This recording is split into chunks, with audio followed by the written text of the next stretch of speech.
الحمد لله نحمده ونستعينه ونستغفره ونؤمن به ونتوكل عليه أعوذ بالله من شرور أنفسنا ومن سيئات أعمالنا من يهده الله فلا مضل له ومن يضلل فلا هادي له ونشهد أن لا إله إلا الله وحده لا شريك له ونشهد أن سيدنا ومولانا محمدا عبده ورسوله صلى الله تعالى عليه وعلى آله وصحبه وسلم تسليما كثيرا كثيرا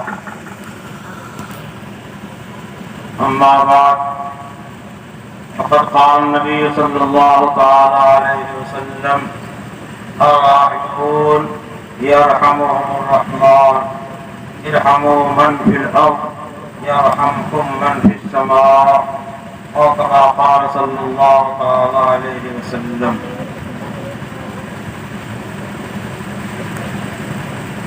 حضرت شارع اللہ صاحب رحمۃ اللہ علیہ ہندوستان کے ان علماء میں ہے، ہندوستان کے کسی گوشے میں جہاں کہیں حدیث پاک پڑھائی جاتی ہے یا پاکستان اور بنگلہ دیش میں پڑھائی جاتی ہے، ان تمام حضرات کی سند حضرت شاہ ولی اللہ صاحب رحمۃ اللہ علیہ سے ملتی ہے. اسی واسطے حضرت شاہ صاحب رحمۃ اللہ علیہ کو مسند الہند کے خطاب سے یاد کیا جاتا ہے. شاہ ولی اللہ صاحب رحمۃ اللہ علیہ نے کتاب لکھی ہے مسلسلات الحدیث، اس میں مختلف قسم کے تسلسل کو ذکر کیا ہے.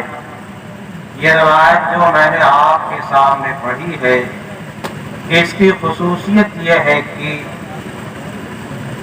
ہر شاگرد نے اپنے استاد سے سب سے پہلے یہ روایت سنی. اسی کی نسبت سے میں نے آج ان بچیوں کے سامنے اور آپ حضرات کے سامنے اس روایت کو پڑھ دیا. یہ سلسلہ ہمارے حضرت شیخ مولانا محمد زکریا رحمۃ اللہ علیہ اور ان کے خاص شاگرد مولانا محمد یونس رحمۃ اللہ علیہ سے یہ سلسلہ اسی انداز سے چلتا ہے. تعلیم کی صنعت بھی اسی طرح کی ہے اور عام طریقے پر جو ہندوستان میں یہ کتاب جہاں پڑھائی جاتی ہے یہ سلسلہ یہاں سے چلتا ہے. یہ تسلسل جو اولیت کا ہے یہ حضرت شاہ حضرت سفیان ابن عیینہ تک پہنچتا ہے، اس کے بعد یہ تسلسل ثابت نہیں. لیکن ادھر یہ تسلسل چل رہا ہے، اوپر کے بعض سندوں میں یہ چیز بات واستو میں یہ چیز نہیں. میں نے آپ کے سامنے یہ پڑھ دیا. میں نے مسلسلات الحدیث پڑھی ہے حضرت شیخ الحدیث مولانا محمد زکریا صاحب نور اللہ مرقدہ سے. ایک بار عربی حساب سے سن 1395 ہجری میں اور انگریزی حساب سے 1975 میں. لیکن یہ مسلسل بالاولیت جو پڑھی گئی ہے یہ جب 1394 میں یعنی 1974 میں حضرت شیخ حدیث رحمۃ اللہ علیہ نے جب بخاری شریف شروع کرائی تو مولانا یونس رحمۃ اللہ علیہ نے یہ روایت شیخ کے سامنے پڑھی اور دورے کے تمام طلبہ موجود تھے جن میں ایک یہ ناچیز بھی تھا. اس لحاظ سے اس کی صنعت بلکہ پورے مسلسلات کی صنعت جو ہے حضرت شیخ زکریا رحمۃ اللہ علیہ سے ملتی ہے.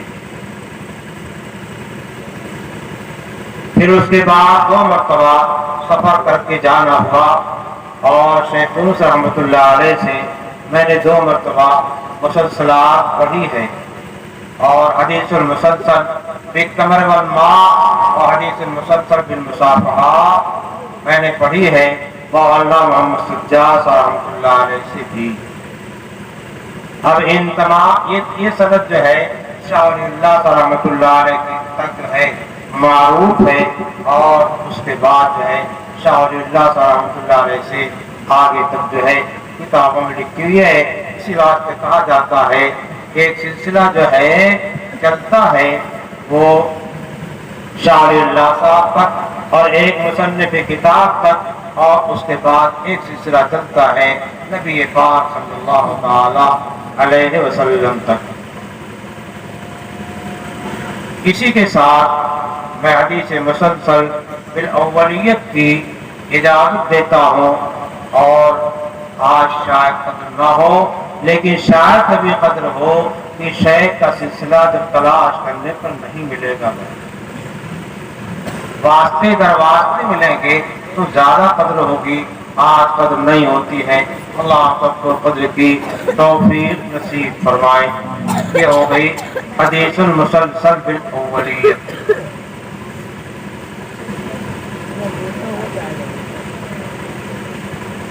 اب آپ کے سامنے بخاری شریف ہے، اور اس میں امام بخاری رحمۃ اللہ علیہ نے پہلی بات جو ذکر کیا ہے وہ باب الوحی سے اس کو شروع کیا ہے، اور انما الاعمال بالنیات کی روایت سے شروع کیا ہے، اور ونظر مواد القسط لیوم القیامہ پہ ختم کیا ہے۔ وبالاسناد المتصل منا الى امیر المؤمنین فی الحدیث ابی عبداللہ محمد بن اسماعیل البخاری رحمہ اللہ تعالی انہ قال باب قول اللہ تعالی ونضع الموازین القسط لیوم القیامہ وان اعمال بنی آدم وقولهم توزن۔ وقال مجاہد القسطاس العدل بالرومیہ ويقال القسط مصدر المقسط وهو العادل، واما القاسط فهو الجائر۔ وبالإسناد المتصل منا إلى أمير المؤمنين في الحديث أبي عبد الله محمد إسماعيل البخاري بالسند إلى المصنف قال المصنف قال حدثنا أحمد بن أشكار قال حدثنا محمد بن فضيل عن عمارة بن القعقاع عن أبي زرعة عن أبي هريرة رضي الله تعالى عنه قال قال النبي صلى الله تعالى عليه وسلم كلمتان حبيبتان الرحمن خفيفتان على اللسان ثقيلتان في الميزان سبحان الله وبحمده سبحان الله العظيم۔ اس وقت میں آپ کے سامنے بہت مختصر سی شرح کی جائے گی۔ یہ بات جو ہے آخری کتاب کتاب التوحید ہے۔ کتاب التوحید کا یہ 58واں باب ہے۔ کتاب التوحید میں امام بخاری رحمۃ اللہ علیہ نے اللہ تعالیٰ کی ذات و صفات سے بحث کیا ہے، اور اس کے ساتھ ساتھ فرق ضالہ باطلہ کے بہت سارے عقائد کا رد کیا ہے۔ امام بخاری رحمۃ اللہ علیہ جب کسی بات کے ثابت کرنے پر آتے ہیں تو ایک طرف سے ثابت کرتے چلے جاتے ہیں، اور جب کسی چیز کی تردید کرنا چاہتے ہیں تو بڑے زوردار انداز میں تردید کرتے چلے جاتے ہیں۔ اس طور پر یہ 58واں باب ہے، باب قول اللہ ونضع الموازین القسط لیوم القیامہ۔ یعنی امام بخاری رحمۃ اللہ علیہ نے اس کتاب میں حضرت باری تعالی جو قیامت کے میدان میں میزان قائم فرمائیں گے، جو عقیدے کا ایک مسئلہ ہے، اس کو ثابت کرنا چاہا ہے۔ امام بخاری رحمۃ اللہ علیہ کی عادت شریفہ ہے، جب کوئی مسئلہ سامنے آتا ہے اور اس پہ قرآن پاک کی آیت ہوتی ہے تو قرآن پاک کی آیت کو ذکر کرتے ہیں، پھر حدیث کو ذکر کرتے ہیں۔ کسی صحابی کا قول ہوتا ہے تو صحابی کا قول ذکر کرتے ہیں، تابعین کے اقوال، مفسرین کے اقوال بھی ذکر کرتے ہیں۔ اس سے کہیں تائید مقصود ہوتی ہے اور کہیں اس بات مقصود ہوتا ہے۔ امام بخاری رحمۃ اللہ علیہ کی کتاب میں روایات جو ذکر کی گئی ہیں، احادیث جو ذکر کی گئی ہیں، اس کی سندیں امام بخاری رحمۃ اللہ علیہ نے اپنے استاد سے لے کر کے اور نبی پاک صلی اللہ تعالی علیہ وسلم کا ذکر فرمایا۔ ساتھ ہی امام بخاری رحمۃ اللہ علیہ نے بہت سی ایسی روایات ذکر کیا ہے جن کی سند نہیں ذکر کیا ہے۔ اس کو محدثین کی اصطلاح میں تاریخہ کہا جاتا ہے۔ ان میں سے بعض روایات تو ایسی ہیں کہ کہیں بلا سند کے ذکر کیا ہے تو کہیں سند کے ساتھ ذکر کر دیا ہے، اس لیے اس کی سند بخاری شریف میں مل جاتی ہے۔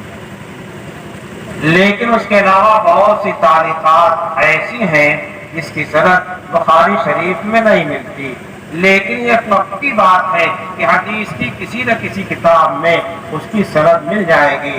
اگر امام بخاری رحمۃ اللہ علیہ نے کوئی تاریخہ ذکر کیا ہے تو اس کی سند کا ملنا ضروری ہے۔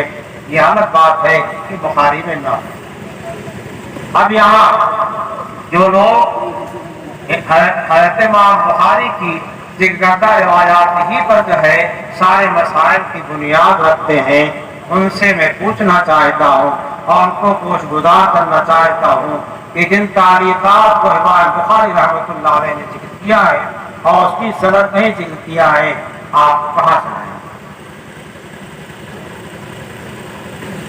دوسرے نمبر پہ آ کر کے صحاح ستہ پر جاتے ہیں۔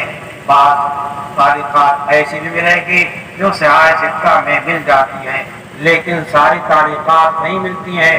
اس کے واسطے صفحات چھوڑنے پڑیں گے مسند امام احمد کے، اور اس کے علاوہ دوسری بہت ساری حدیث کی کتابیں ہیں، مصنف عبد الرزاق ہے، مصنف ابن ابی شیبہ ہے، اور دوسری کتابیں ہیں، ان کتابوں میں سند ملتی ہے۔